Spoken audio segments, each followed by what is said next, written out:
Pictures, they brought the cookie frog. Yeah. Oh, board.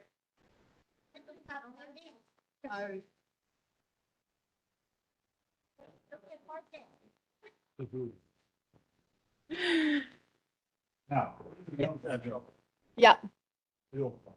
Yes, thank you.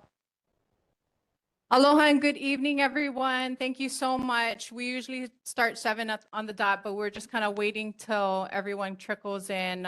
We do have quorum, so that's exciting. So I'd like to call this meeting to order. Thank you so much for braving the weather tonight. We're going to start with the Honolulu Fire Department.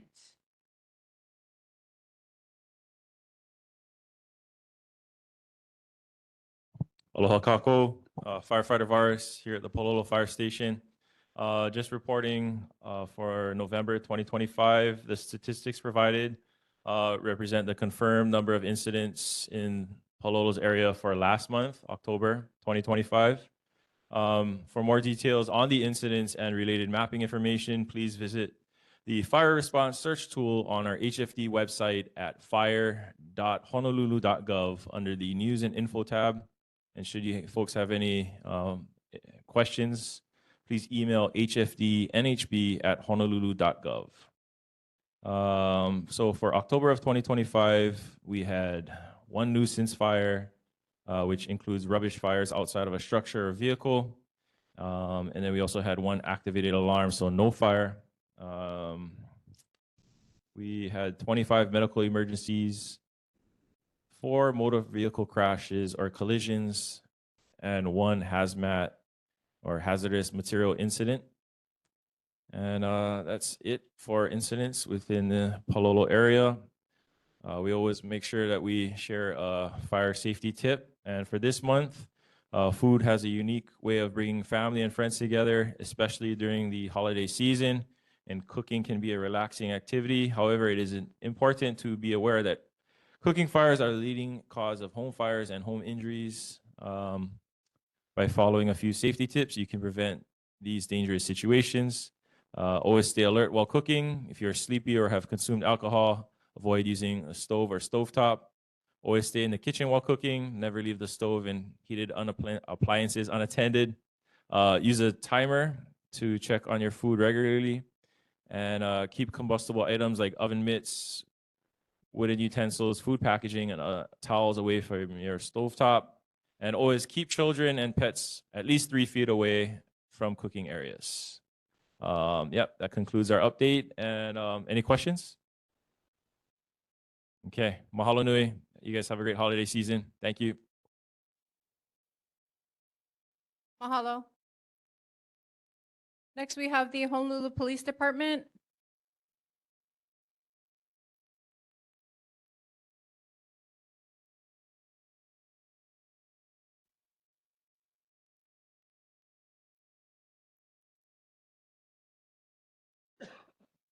Okay, we're gonna move on past the Honolulu Police Department for now. And we have next Board of Water Supply. Hi, good evening. Can you hear me? Yes, I can hear you. Thank Okay, you. sorry. Yeah, I had a conflict, so I'm on the road this evening, but just a real quick report. Happy to report we had no main breaks last month in Pālolo. Construction, we're still waiting on the closeout of the Waiomau Homestead Road water system improvement project. It's just awaiting final chlorination and connections before they start the Pālolo water systems part 3 project. And I know previously board member Hack had asked about Pālolo Chinese Home, and I think he was absent last month. So I can report back that we did notify our construction branch, and they are planning to coordinate with the Pālolo Chinese Home on any potential water outages and look to provide temporary water service or water wagons for the short period that might be required for any interconnections. That said, I'd be happy to take any questions on behalf of the Board of Water Supply.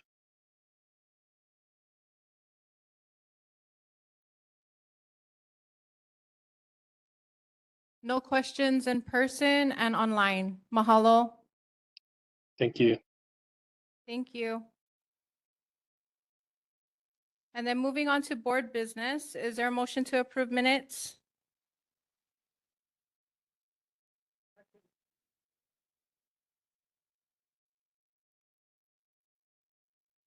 Any discussions, corrections? Good. Thank you.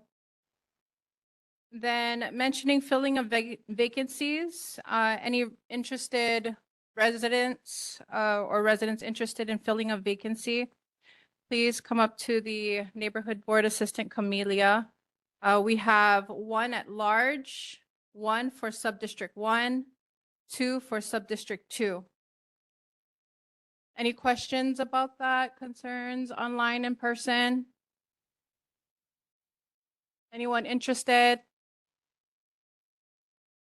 Okay.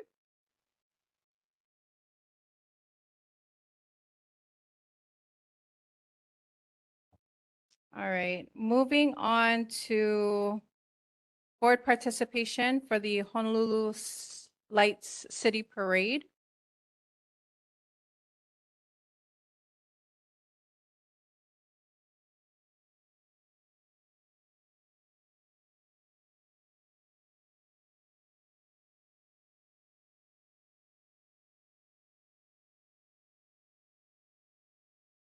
Okay, any board members interested in participating in the Honolulu Lights City Parade? Yes. Here you go, it's the 29th. Do you guys, 29th?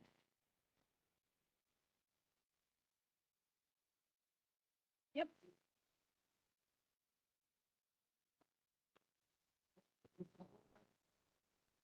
Oh, yeah. If you folks are interested, if you guys can let myself or Camelia know. Okay?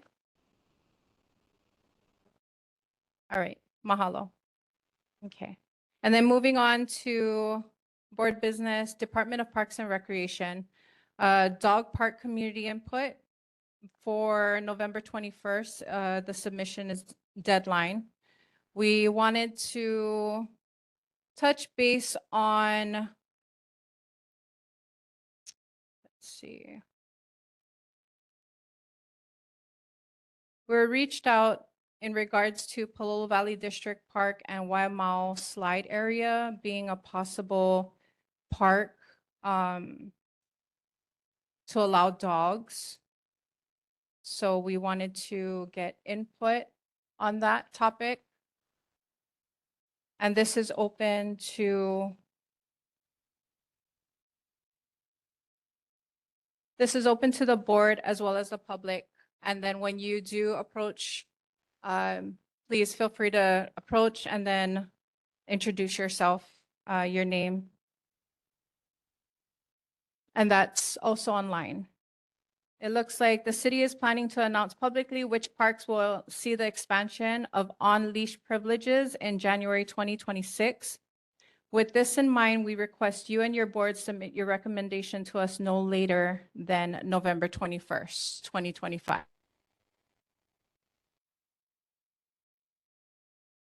Anyone online or in person have any input?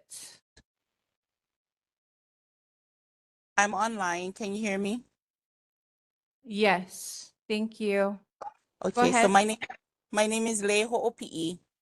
I am the president that just opened up a flag football league here in Pālolo for our community. And already we're fighting against getting permitted to our league itself.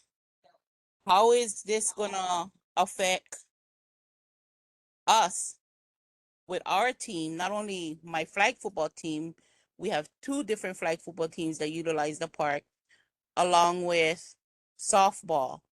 You have outside people that come and utilize the park, soccer, you have baseball, you have UH students, Chaminade, all using this park.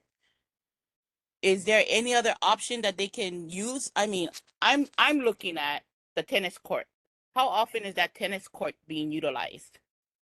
Because the basketball court and then the volleyball court can be converted into a tennis court as well. So why can't they try and utilize that tennis court next to the gym, because it's already closed in, and use that as a park for safety, number one, because dogs are on the park on the grass, unleashed.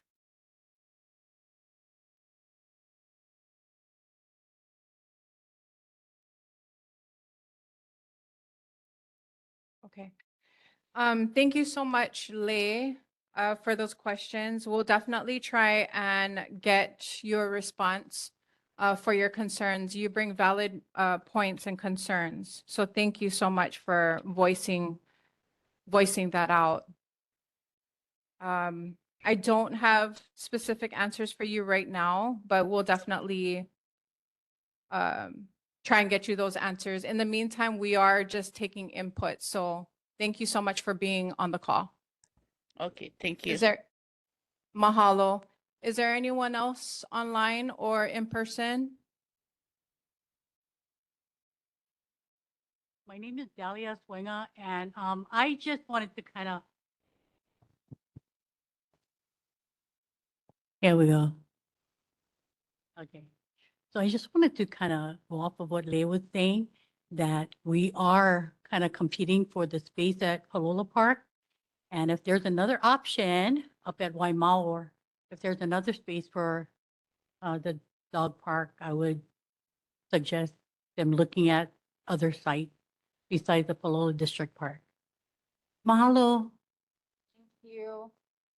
Oh, thank you.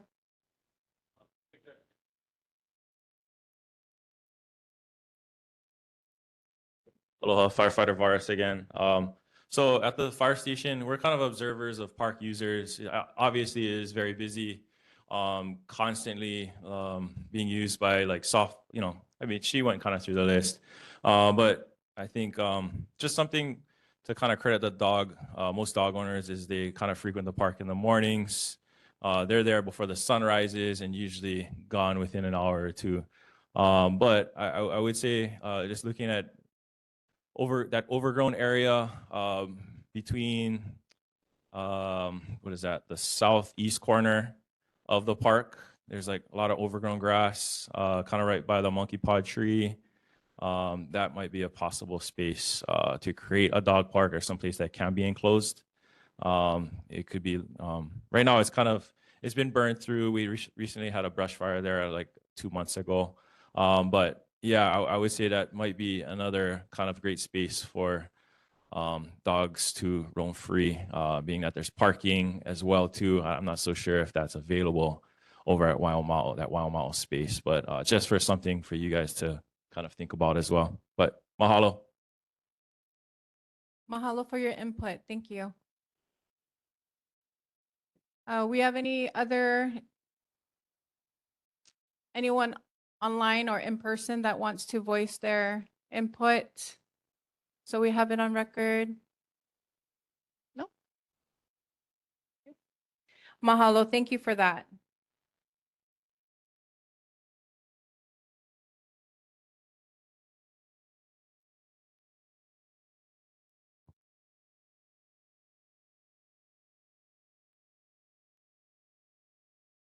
All right.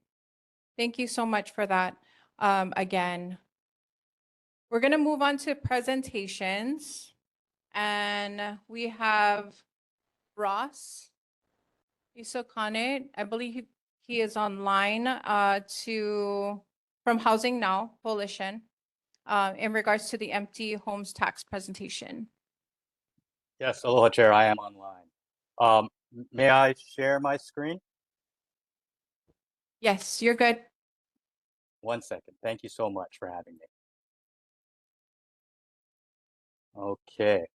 Okay, I think we're good. So here we go. So mahalo, everyone. My name is Ross Isokane. I serve on the Downtown Chinatown Neighborhood Board, but I am here today as a volunteer advocate for the empty homes tax. Now, I'm sure many of you are familiar, so I just want to give a quick overview. I'm aiming for 3 minutes, so let's roll. Uh, here we go. Okay, so we are in a housing crisis, but 1 in 4 homes sold each year has been going to outside investors.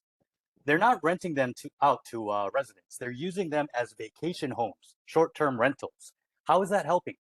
Now, in a crisis, I believe we have to be biased toward action. But I get there are skeptics. I mean, who wants more taxes? Not me. I have a background in business and accounting. We all pay too much in Hawaii. But the tax from this bill will primarily get paid by outsiders. And more importantly, it addresses our critical housing crisis. More of our young adults are moving to the mainland, or maybe some of them still live at home with you because they can't afford anything else. And while we have to build more, also realize that the free market has failed us because rather than building affordable, we see luxury towers rising into the sky and more of our kama'aina get priced out. Now, there is wide support.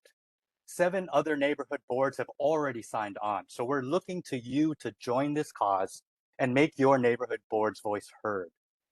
The opposition, it's generally who you'd expect. Conservative think tanks, developers, real estate associations, and others who profit from transactions to outsiders. Now, here are some of the opposition's common talking points. We've studied them. We don't believe they're valid. I've listed our team's responses to these, but I want to focus on number 4. Some residents say that they might have a valid reason for keeping a vacant home, so this tax would be unfair to them. But again, this bill is targeted to outside investors. There are over 15 exemptions designed to protect residents. I've listed just some of them here. They even exempted a second home for locals, no tax. But investors who own 3, 4, 5 homes that are vacant, those might get taxed. Okay, so I'm just going to move right now to the final slide here. This is about keeping Hawaii homes for Hawaii families. It is unacceptable that 1 in 4 homes sold during a crisis goes to outsiders. Can you imagine if we were in a drought or a famine and 25% of our food and water got shipped off to investors? If our elected officials just sat back and did nothing, there'd be people calling for criminal charges. Now, the power of neighborhood boards is we can come together and urge our elected officials to take action to serve the people. Join other Oahu neighborhood boards who have put their voices behind this cause and help us take back our homes. I urge you to vote yes. Mahalo.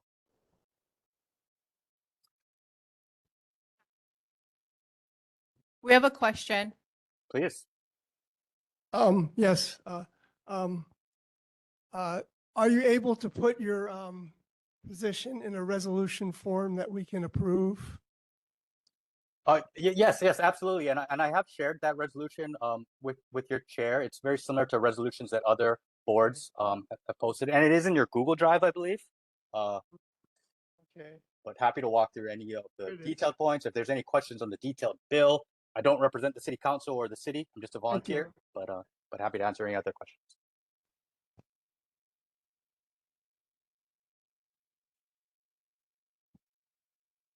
Yeah, hi, thank you for the presentation. Can you give us an update on where the bill status is with the city council and looking like for passage? Thank you. Oh, that's an excellent question. I've been following it very closely. So the bill is up. So as many of us know, city council bills like this need to pass 3 readings, so 3 votes. It has passed second reading. It has passed through the different committee hearings.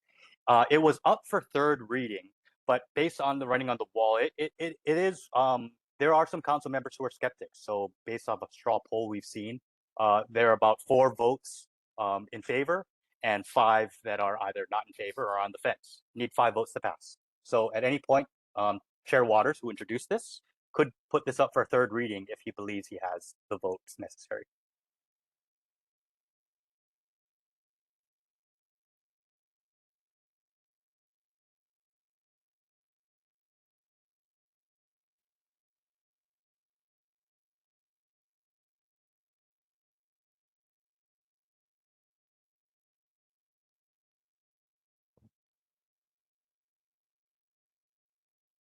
So board, if you folks feel like you guys need a little bit more time to review the resolution, we can go ahead and wait until next month to vote on this unless you folks would like to take action tonight. Hello, online too.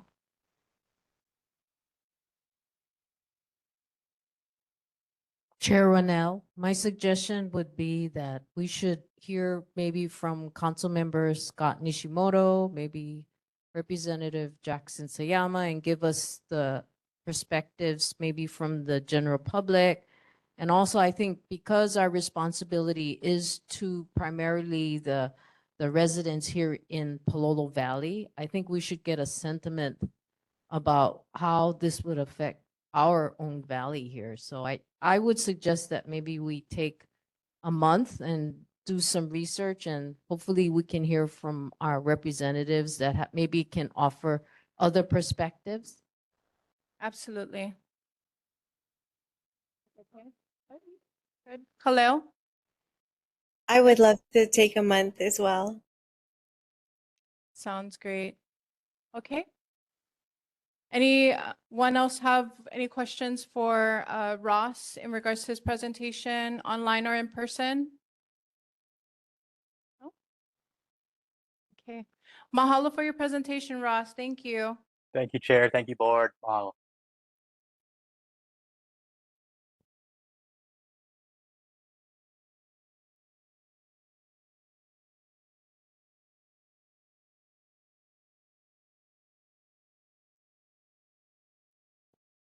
Aloha, everybody. We have a huge crowd today, so I'm really excited. My name is Darlene Nakayama, and I'm the CEO of Pālolo Chinese Home. And Scott is looking around, and he's going, okay, there is like tons of people here tonight. Okay, so we have a very important topic to discuss tonight, and it really affects our kapunas here in Pālolo Valley, especially with the coqui frogs. And we have invited the Pālolo Chinese Home together with the Pālolo Neighborhood Board and all of our Jackson Sayama, our representative, and Scott Nishimoto, our council member, together with speakers that we've invited to hopefully share with us how we can mitigate this problem, how can we be part of the solution, and also share with them as speakers as they go out on how concerned we are as kapunas here in the valley, in that for us, we want a tranquil, nice, safe environment. And just hearing those coqui frogs up in the valley is disheartening. So anyway, we're here to support you, and hopefully you'll be able to support our community. But this evening I have speaker Arissa Barsones from CRB Response Team Outreach. I also have Jessica Ann Mura from DAB Land Vertebrae Specialist. I have Representative Jackson Sayama. Hopefully he can share some personal experience of going up in the mountains and addressing this issue hands-on. I have Robbie Snyder from OICS Community Engagement Liaison. And I'm hoping that Councilmember Scott Nishimoto will also want to address this issue together with our community and our huge turnout tonight. So without further ado, I'll turn it over to our special speakers.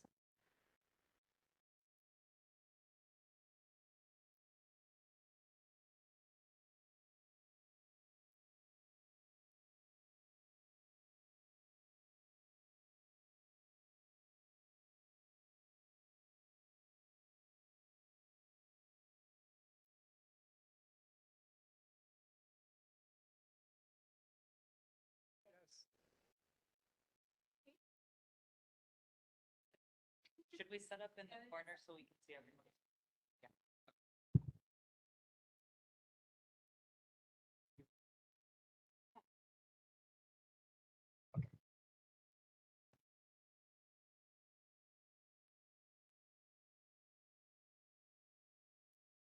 Aloha, everybody. My name is Arissa Barcenas. I am with the Coconut Rhinoceros Beetle Response Program. So I'm here to talk about the coconut rhinoceros beetle, give some updates, and answer any questions that anyone might have. So First, if you're not familiar, the coconut rhinoceros beetle is a highly invasive beetle, feeding on a lot of our palms here on Oahu. Specifically, coconut and fan palms are very vulnerable to CRB, and we're starting to see tree death around the island. Pālolo has low populations relative to some other areas like the west side or the north shore, but we do still find beetles here, and so it's something to keep an eye out for. We have some specimens that we can leave up here and everyone can take a closer look at later, but they're very big beetles, and the damage that they're doing is boring damage into the palms. And so these beetles will fly up to the crowns, bore these really big holes into the crown of the palm, and it'll weaken the branches. And so sometimes the branches will start to fall off. These boreholes ultimately, once enough feeding happens, then the trees can die. And so that's what we're starting to see in really heavily infested areas.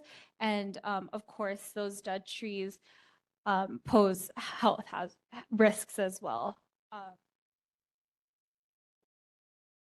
So some of the major things with the coconut rhinoceros beetle, while they fly as adults, a lot of their life cycle, they lay their eggs in green waste. So things like compost, mulch, garden soil, that's where they're going to lay their eggs and develop in their larval stages. We have some earlier life stages here as well. So in these stages, it's where they're spending most of their time. And what we've seen is that a lot of the movement of the beetle across different neighborhoods from different areas of the island is largely accidental transport from humans. So accidental movement of infested breeding material. So one thing that we've noticed and something that we ask people to keep an eye out for is just making sure you're not transporting infested material. So especially here in Pālolo, where the populations are really low, some other areas on Oahu, you might have large amounts of infested material. So making sure that you're not bringing material from heavily infested areas into your backyard. And one example of that are garden soil bags like this. Make really good breeding material for CRB. And so what we see happening is if these bags are stored outside in infested areas, the beetle can easily go inside and lay their eggs. And then people will pick up the bags and bring them home. And that's one way that we see these beetles moving around. And so definitely if you're going out to purchase any of these types of products, what we recommend is sourcing it as locally as possible. And by that, we mean in your neighborhoods, if possible, rather than from different areas of the island. Also keeping an eye out for any signs that CRB has entered that material or CRB in that material. Another recommendation that we have is if you have that material in your backyard, since we do catch some beetles here, we know that they're around, so keeping an eye out, making sure that there's no breeding sites in your backyard, whether that's in your garden beds or maybe you have a compost pile. Regularly searching through those are going to be really important as well. Yeah, and so I will go ahead and pass it on to you folks, to Jessica. She's going to talk a little bit about coqui frogs, and then I think we can do questions at the end, if that sounds good.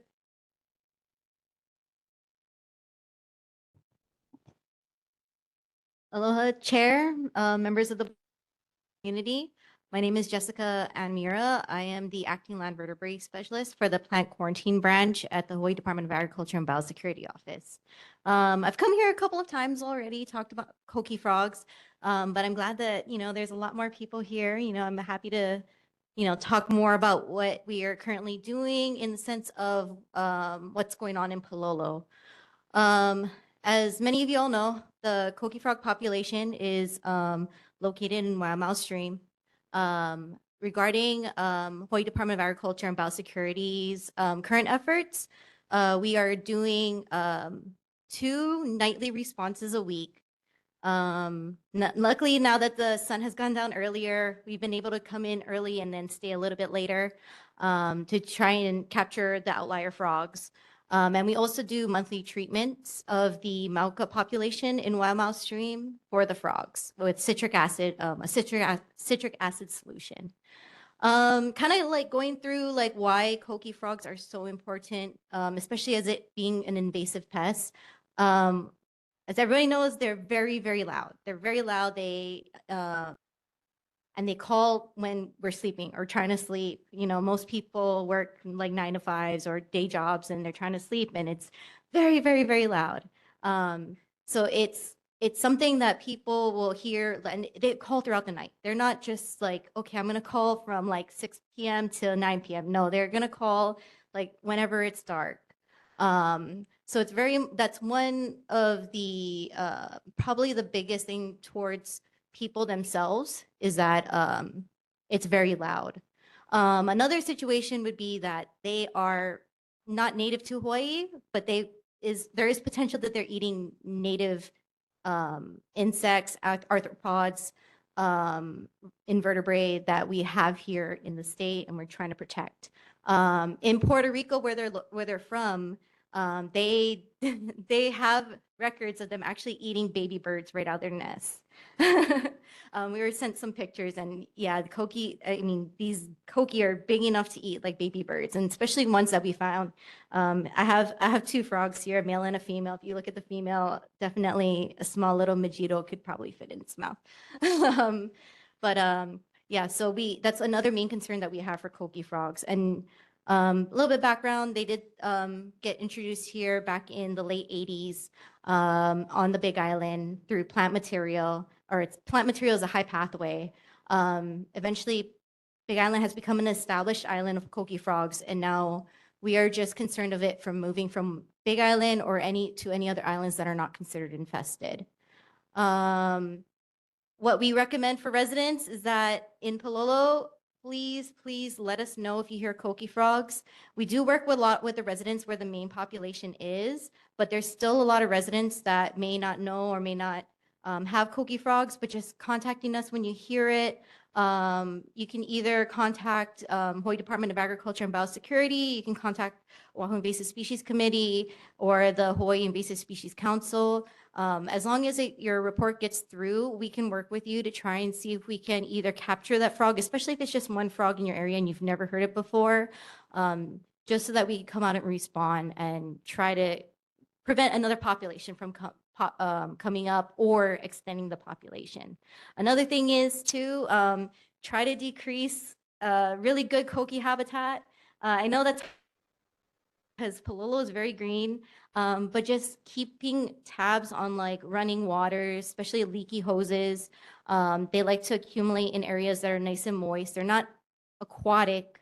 They tend to stay on land. Their whole life cycle is on the land, but they like moist climate, moist areas. So, check your leaky faucet areas. They will kind of tend to hang out over there. Especially green waste. They do like to be in piles of leaves, and that's where they actually prefer their breeding to be, is in rolled up leaves. The females will lay the eggs, the males will take care of it, and then once those eggs are taken care of after a couple of weeks, they don't have a tadpole stage actually, so it's all in the egg. Once they hatch, they're already a frog.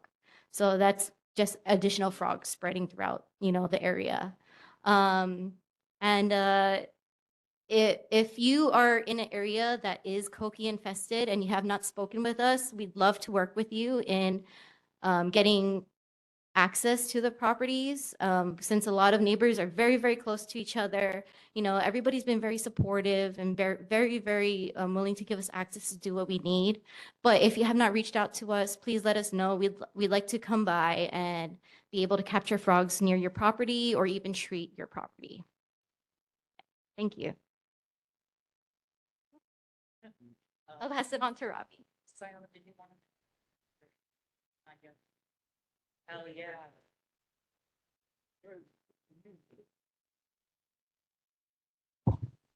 Hello, everyone.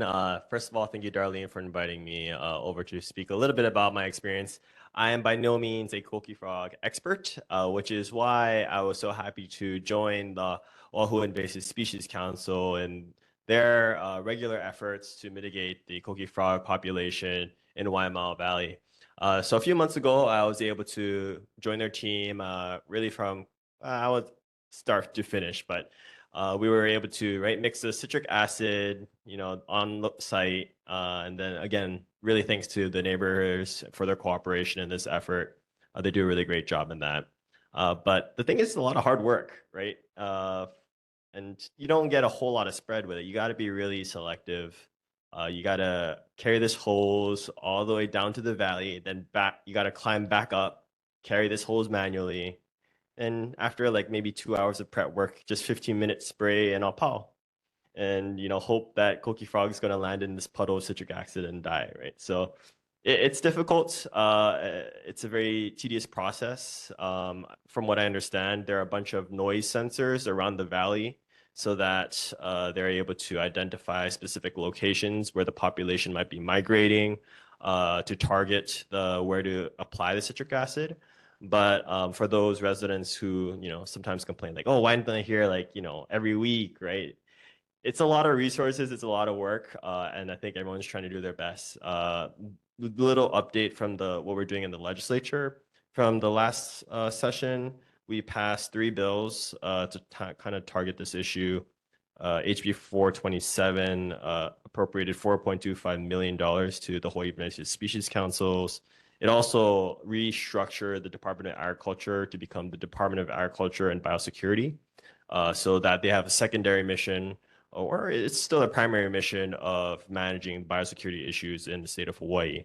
The second bill was SB 330. This allowed this new Department of Agriculture and Biosecurity to, on behalf of the USDOA, really curtail invasive species coming from the mainland. And finally, HB 300, that's the budget. We appropriated $12.7 million to the Department of Agriculture and Biosecurity for 44 new positions to, again, for this mission of curtailing invasive species, including CRB and koki frogs on Oahu. My understanding is that on Oahu, while we do have a small population in Polo Valley, there's an even bigger population Waimanalo side. So, right, it's not just our community that's being affected, right? It's a larger issue. So, again, I have a lot of trust and faith that those who are working on the front lines are doing their best. And, we look forward to supporting their efforts from the legislative side. So, again, thank you for all your guys' work being on the front lines. But yeah, I could answer any questions after this. These guys are tough to follow up. Oh my God, so knowledgeable and well-spoken. Aloha board, members of the community. If you're affiliated with the Pālolo Chinese Home, can I see a show of hands? How many of you here came for the PCH? Okay, and then for how many of you is it your first time at a board meeting? Yeah, a couple of you too. Okay, great. Thank you so much for making it out. This is a huge issue for the community. I'd also like to start by saying a huge thank you to Darlene for not only convening this presentation, but also for letting us access La'i Ridge through the Pālolo Chinese Home parking lot, letting us park our big trucks there, and letting us hike up. That's really essential because we need access to the ridge in order to place those sound monitors like Representative Jackson Sayama was talking about. The sound monitors help us track the movements of the koki population, and they help us get a sense of how effective the citric sprays are becoming as we acquire more data through the year. And then we can also get a sense of the seasonality and reproduction cycles and activity of the frogs as well. So it's really exciting to be able to get that data and to get it month after month. So thank you for that as well. I want to zoom out for a second. Everyone else did a great job of talking about what the specimens are like and what the field work is like. I would like to talk about the status of invasive species on the island and across the islands and what our strategy is. So the Oahu Invasive Species Committee has been playing a supporting role for the Department of Agriculture and Biosecurity at this Pālolo site. October marks 1 year that we've been coming out to help with citric sprays. So you're all feeling like familiar friends at this point, and it's good to see you quarterly. We go out once a month to do these sprays, and we put down between about 300 and 400 gallons of citric at a time. The strategy here is that we love talking about the invasive species curve and where we are on it, and then moving us back on the curve. So if you're not familiar, Invasive species start somewhere else. They're not from here, and they're not good for here either. They're really, really bad. The first step on the curve is preventing them from coming here. So things like monitoring our ports, which we do with helping with the coconut rhinoceros beetle detection at our ports.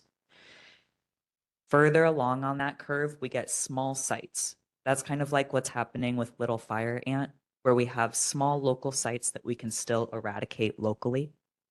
After that, the mass of the invasive species continues to grow on the island to the point where we can't eradicate it locally. We can only contain it to certain areas.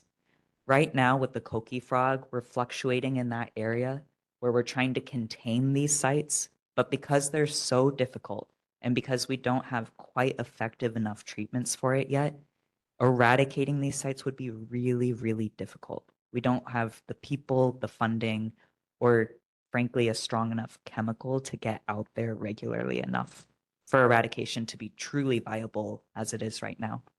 That doesn't mean it couldn't change in the future, but right now, containment at this Pālolo site is essential.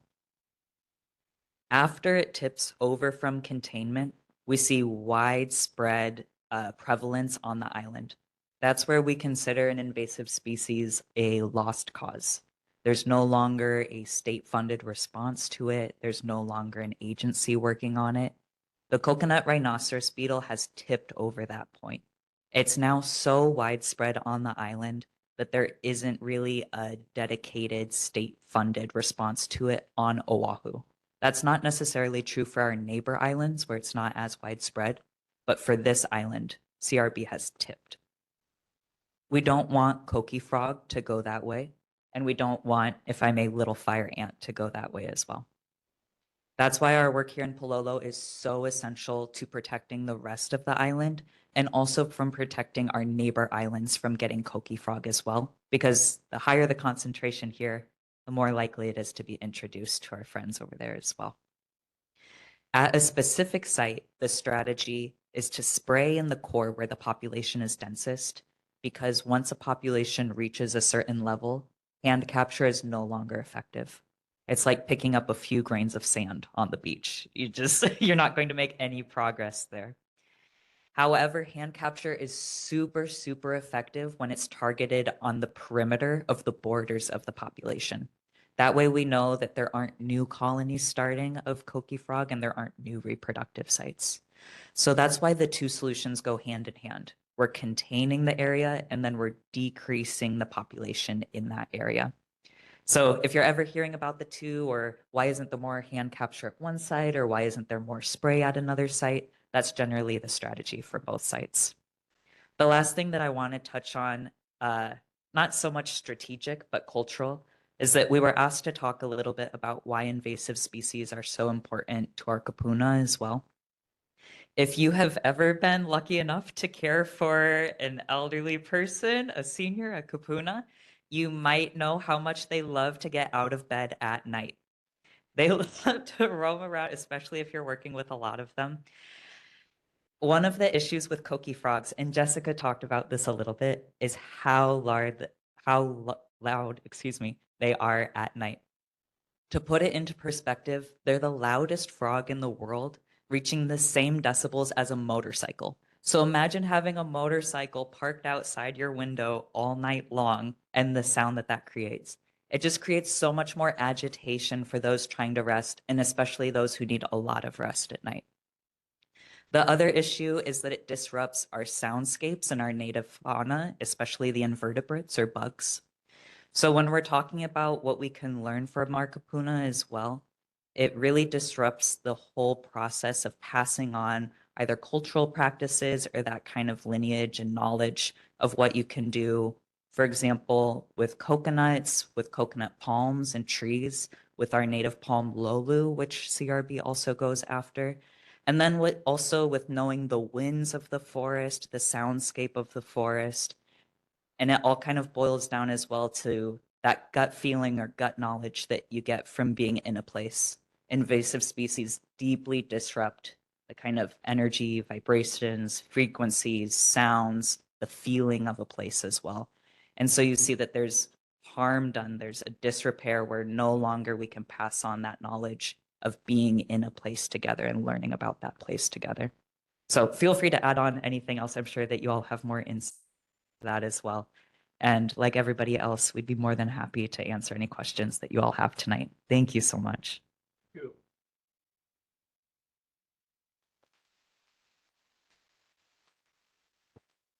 I have a question for, excuse me, Chair, I have a question.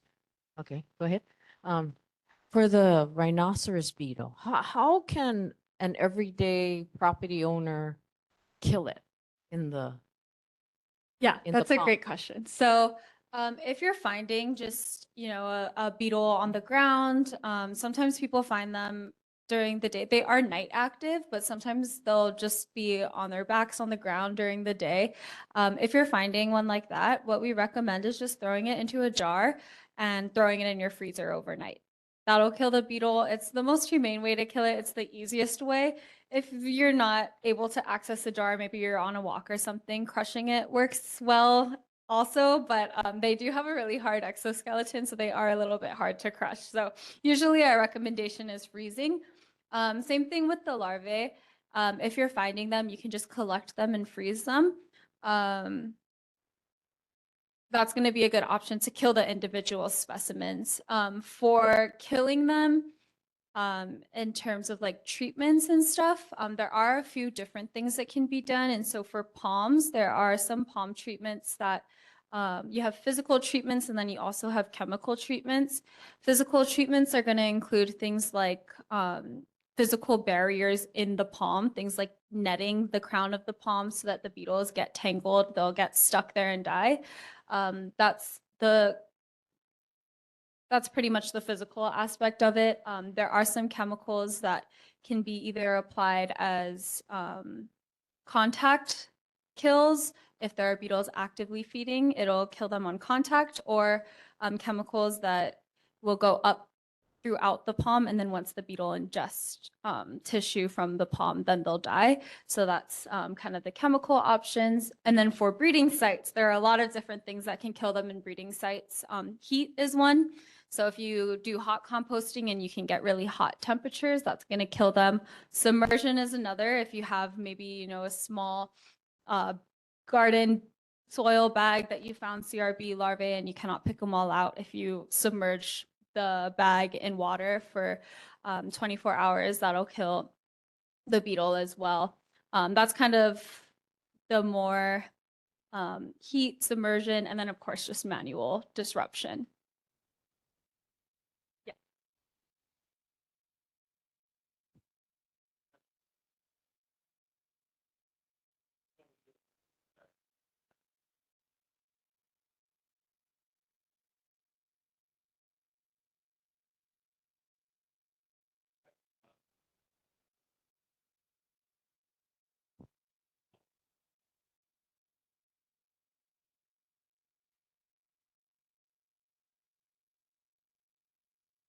Yeah, so in the past couple of years, so from the beginning of our response until about 2023, we were able to go out to individual properties. Once we reached that point where we skipped or we're past eradication and into more long-term management, we aren't able so much anymore to go out to individual properties and do the treatments or anything like that. But we do, if people report it, we do go through the different management and treatment options with them and try to give them recommendations of what they can do. More recently, we also just got funding from the state to give resources. So things like netting, if homeowners are interested in netting their palms, we can provide that now. So that's more recent. That's like just happening now. Yeah.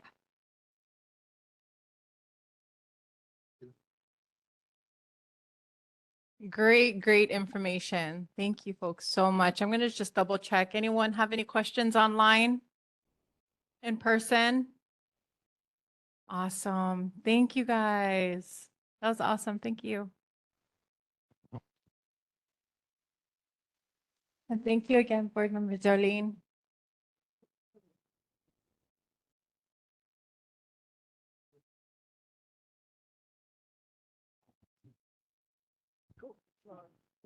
For the Koki Frog staff, I had a question. Do you have sufficient budget to pay for the citric acid that may be needed to take care of the problem? And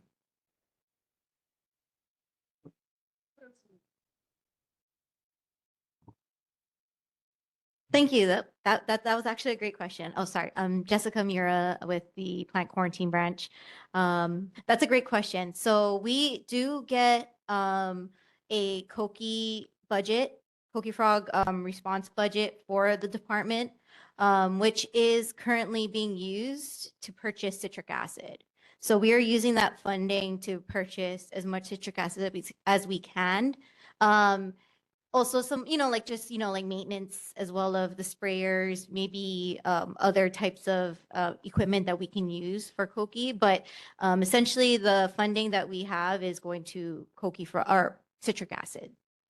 you have said in a previous presentation that it's expensive. Mhm. And I also would like to hear at some point, maybe not now, what they do in Puerto Rico. And Oh, with the- okay. with- Well, so for it is very expensive. Luckily this year, this fiscal year, we did get a little bit more for the Koki budget. But historically, Koki has not been really well funded. Especially compared to like CRB or like Little Fire Ant. But this year, with a lot of other community members as well as the legislators, they have found that, like Koki are still a very important invasive species for us to manage. So we did get a little bit more funding than we did last fiscal year, but we are using as much of those funds as we can to purchase citric acid because it is it's expensive and it's very difficult to source, especially because we do have to bring it in from the mainland because we're purchasing 50-pound bags at a time and we're hundreds of bags. But other than that, as your question for Puerto Rico, in Puerto Rico, Koki frogs are considered culturally significant. So they don't do any type of control efforts. They're actually trying to do more conservation efforts of the Koki frog. They have tens of, I would say maybe 20 different species of Koki frog in Puerto Rico, all in different areas of the island.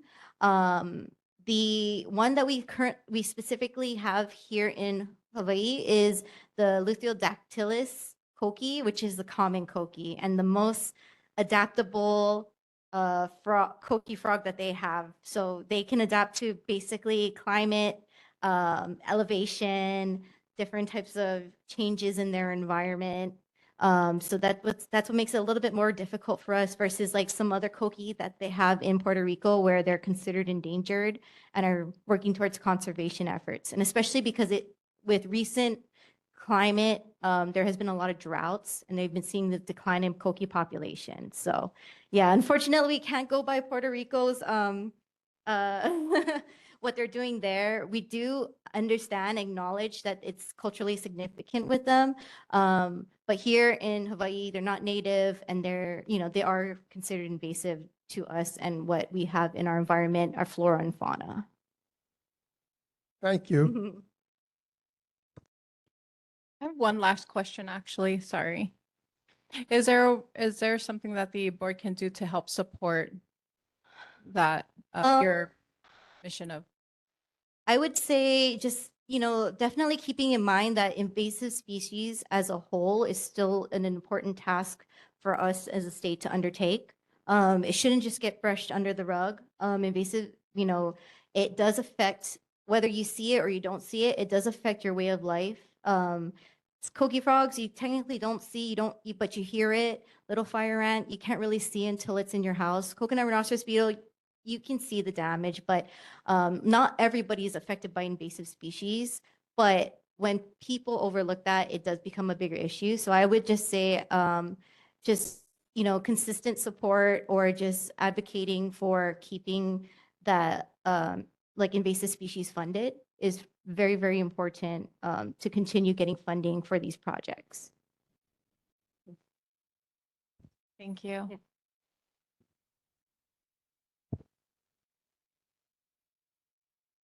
You want to do the honors? You want to do the honors? Anyway, we wanted to thank our presenters tonight. It was very informative and we really appreciate all your efforts, not only in Pālolo Valley, but also all of the other island areas. So we really appreciate all your work and hopefully our council member and our representative will be highly supportive of your efforts, especially for here in Pālolo, but also island-wide. But on behalf, oh, okay, go ahead, can Scott?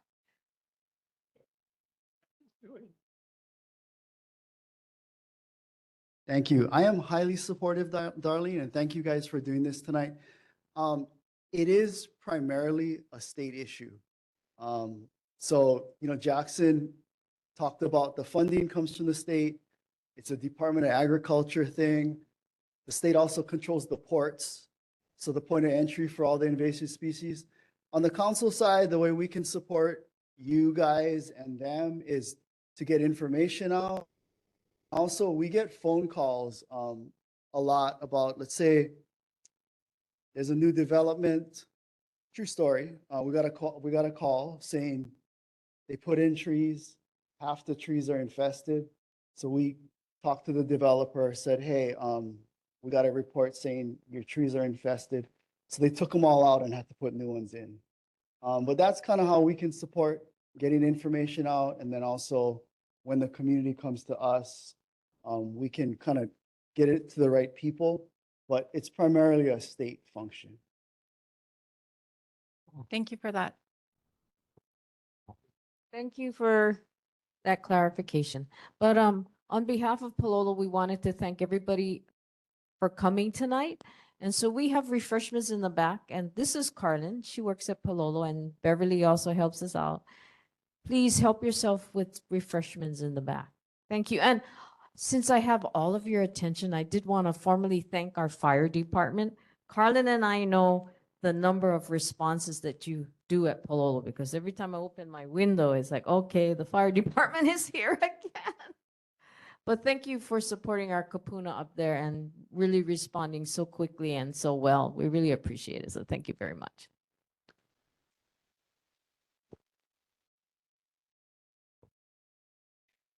All right, so eventful tonight. I love it. I hope we get the same energy next month for Christmas. We're gonna hear Beverly and Darlene singing, playing the ukulele. All right, we're gonna move on to our resident community service. Services concerns. Do we have any community concerns online or in person?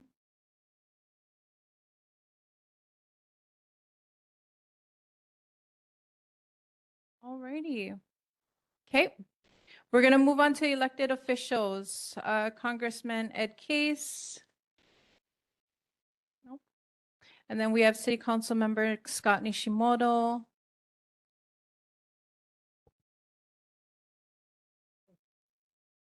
Thank you. I do have a couple updates. So you got me tonight, not Kylie, but she does update me on what you guys are asking. So for the Pālolo Valley District Park outdoor court lighting. Okay, so we got an update from Department of Parks and Recreation. They said, quote, additional funds were needed for design of this project. This was approved per DDC. On August 14, 2025, approval was received to negotiate a consulting contract, and a design consultant was selected for this project. DPR is waiting on further action from DDC and the consultant. So it is moving along. Funds are there. Consultant has been picked. Designs are being done. So hopefully soon. Thank you for that. Yeah. I was wondering, for the design, Yes. just kind of wondering about the funding for the backcourt. I believe Lei had mentioned the tennis courts in the back part of the gym Okay. that is underutilized.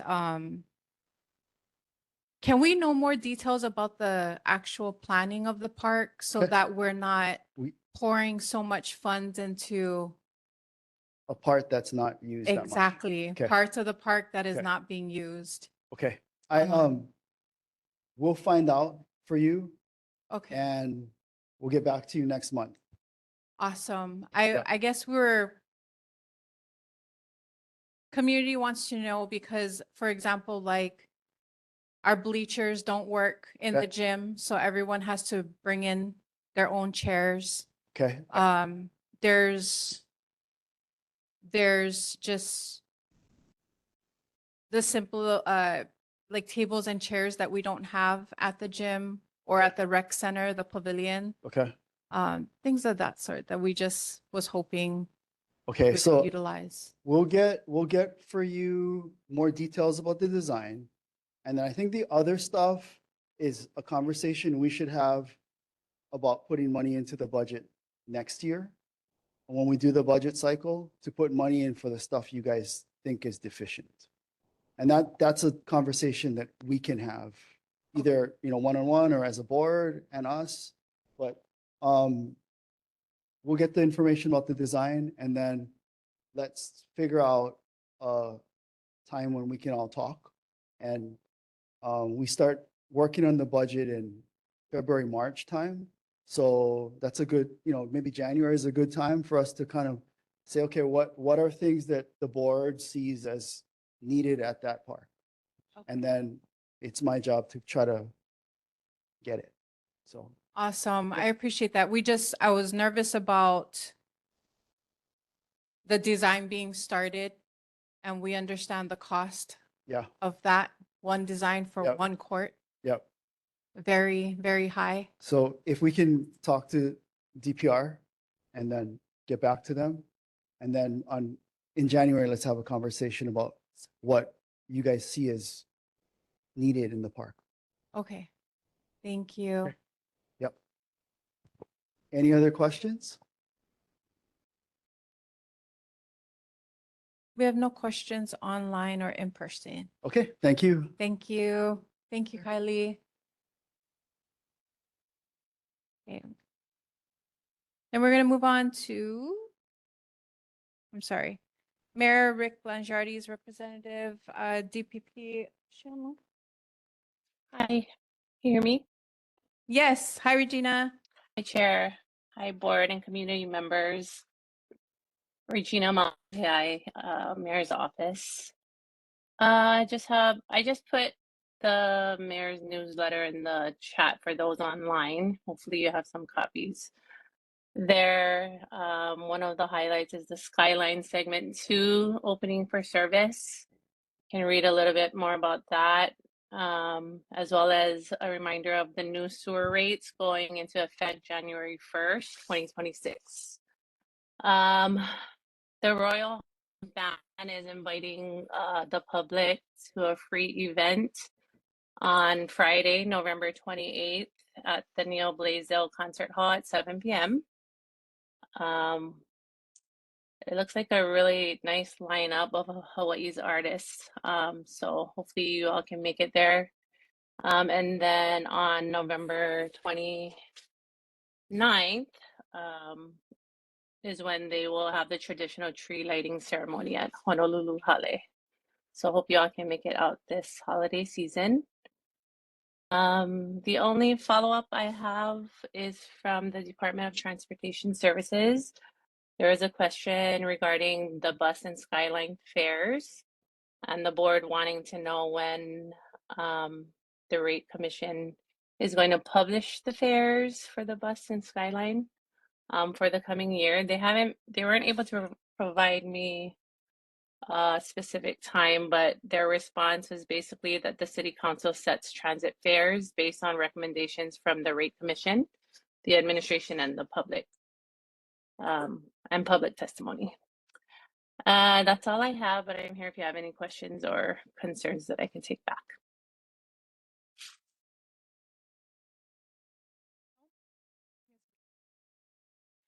Any questions in person or online? No, looks like we're okay.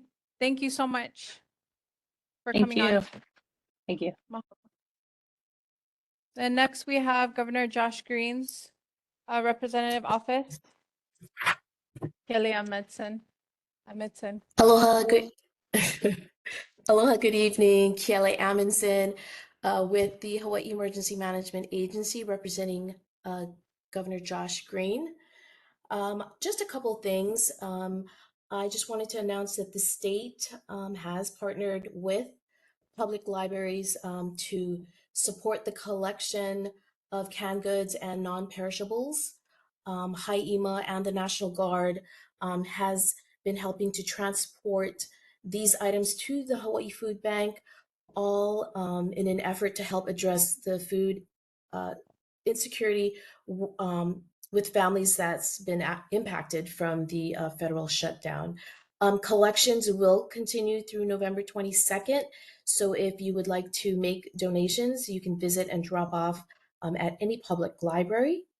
And then good news, this is for Earl. I wasn't here last month to make the announcement. I'm sure you have all heard that the Pālolo siren is in operable condition and has been since September 15th. Everyone in the area should have heard the monthly siren tests go off on October 1st, as well as November 3rd. I will go ahead and put the governor's newsletter link in the chat. You can read about more interesting stories and highlights coming out of the governor's office. Pending any questions, that's my report. Go ahead. Yes, thank you, Kiele, for the siren issue. And I was wondering on the SNAP recipients, could you find out what the ultimate situation is going to be? There's so much confusion for our residents who are on SNAP or food stamps, and to find out what the Department of Human Services is going to do with the various rulings and statements coming out of Washington and other places, courts, etc. Thanks. Right. I could definitely give you a number. I know that he directed $2 million in state support through the Department of Human Services to maintain operations and food distribution across every island. And that he also launched $100 million in TANF funding. And that was to provide up to 4 months of housing and utility assistance. I wanted specifically information on the SNAP or food stamps Okay. benefits. Next time. Absolutely, I can find out for you, sir.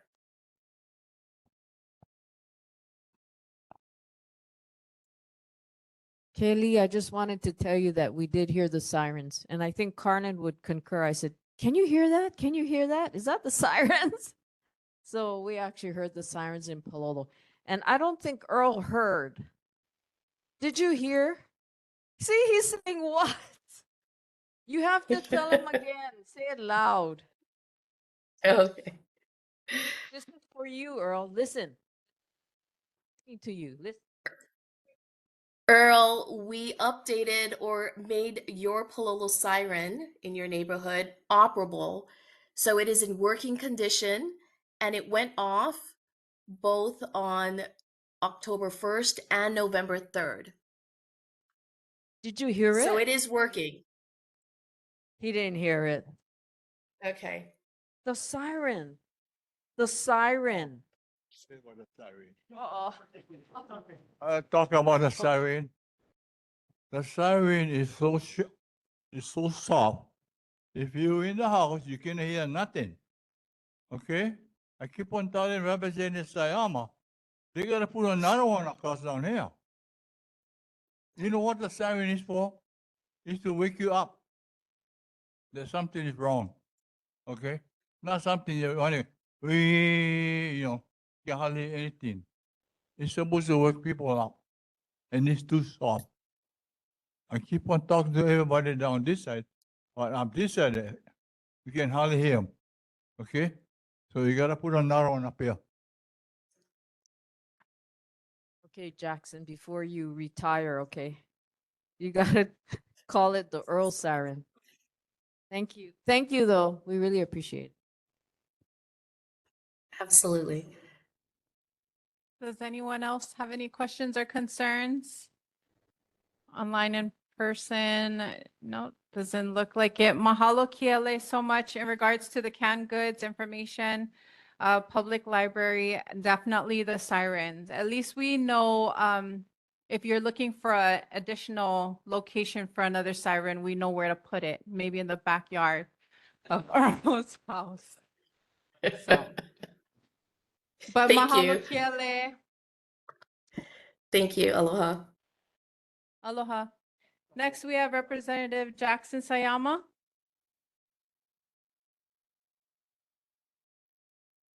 All right, hello again. Get a few things since a lot happened in this month. So relating to Randy's question about SNAP. So what's happening over there, right? Get a lot of things are happening, but essentially the situation right now, right? The federal government's technically reopened after President Trump just signed the bill that passed the House. That continuing resolution allows for another year of funding for SNAP, regardless what happens in January when they have to come to renegotiate the budget again. So that's good news. In the meantime, the state did activate 2 programs, as was mentioned, the Hawaii Emergency Food Benefit. That was a one-time credit of $250 per person for the EBT cards. So lucky, you get the $250 plus the normal amount. So that's good. We also had the Hawaii relief program for rent and utility bills. So that one you got to qualify for, right? The food relief, that was automatic, but the rent and utility assistance, that's got to apply. So that could be applied online.